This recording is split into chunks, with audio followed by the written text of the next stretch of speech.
Here is your 1,500-word emotional, dramatic, viral-style story.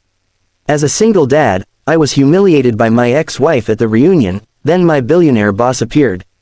I almost didn't go. The reunion invitation had been sitting in my inbox for weeks, unopened, like a reminder of everything I had once been, and everything I'd lost. "Dad, you should go," my daughter Lily said softly while braiding her doll's hair on the floor. "You always say you don't regret your past. So why are you scared of it?" She was only 8, yet somehow wiser than most adults. So I put on my only suit, the one that fit a little tighter now, brushed my hair, and drove to the reunion alone.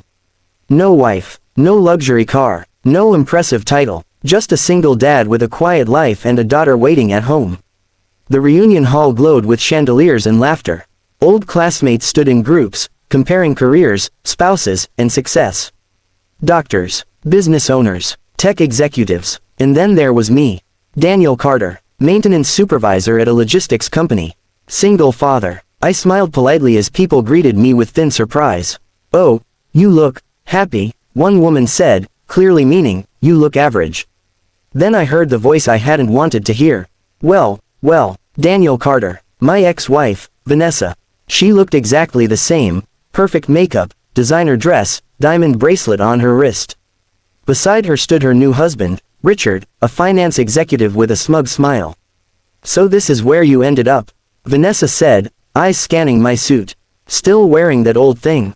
I forced a calm smile. "Good to see you too, Vanessa." She laughed loudly so others could hear. "Remember when you promised me a life of comfort?" she said. "I guess dreams don't always come true." People around us began listening. Richard chuckled. "Hey, at least he tried."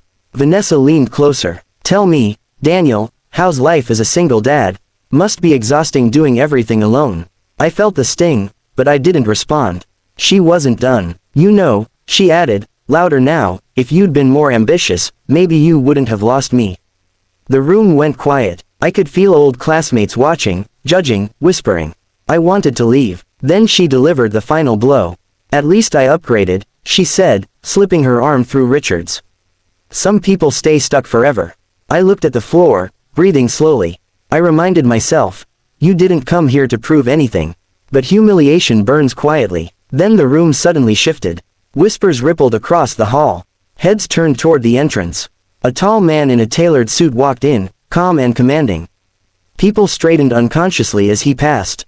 I recognized him instantly. Victor Hale, my boss, my billionaire boss, founder of Hale Global Logistics. One of the most powerful businessmen in the region. And my employer. My heart dropped into my stomach. He walked directly toward me. Vanessa noticed his approach and frowned. "Who is that?" Victor stopped beside me and placed a hand on my shoulder. "Daniel," he said warmly. "There you are. I was hoping you'd be here." The entire room froze. Vanessa's smile cracked. Richard blinked. You know him." Victor turned to them politely. "Of course. Daniel is one of my most trusted managers." Vanessa stared at me like she was seeing a stranger.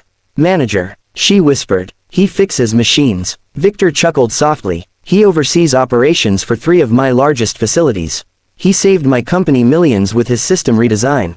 The room erupted into murmurs. Vanessa's face lost its color. Victor looked at me again. "You never told me this was your reunion." "I would have come earlier." I smiled awkwardly. "Didn't think it mattered, sir." Victor leaned closer. "You always underestimate your worth." He then turned back to Vanessa. "You must be Daniel's ex-wife," he said politely. "You lost a remarkable man." Her lips trembled. Richard shifted uncomfortably. "Sir, I work in finance. Maybe we could connect." Victor interrupted gently. "Of course. Daniel, introduce me properly." I finally stood tall. "This is Vanessa," I said calmly. "The woman who thought ambition only looked like money." Victor smiled knowingly. "Some people only recognize diamonds after they've thrown them away." Vanessa couldn't meet my eyes. Victor stayed beside me the rest of the night. He introduced me to investors, executives, and partners, not as a worker, but as a leader. People who once ignored me now asked for my opinion. People who once laughed now listened. Vanessa watched from across the room, silent. When she finally approached me again, her voice was different. "Daniel, I didn't know." I looked at her gently. "You didn't want to know." She swallowed. "You changed." "No," I replied softly. "I just became myself without needing your approval." She nodded. eyes shining with regret. I was wrong, she whispered. I didn't answer. Some apologies come too late to change anything.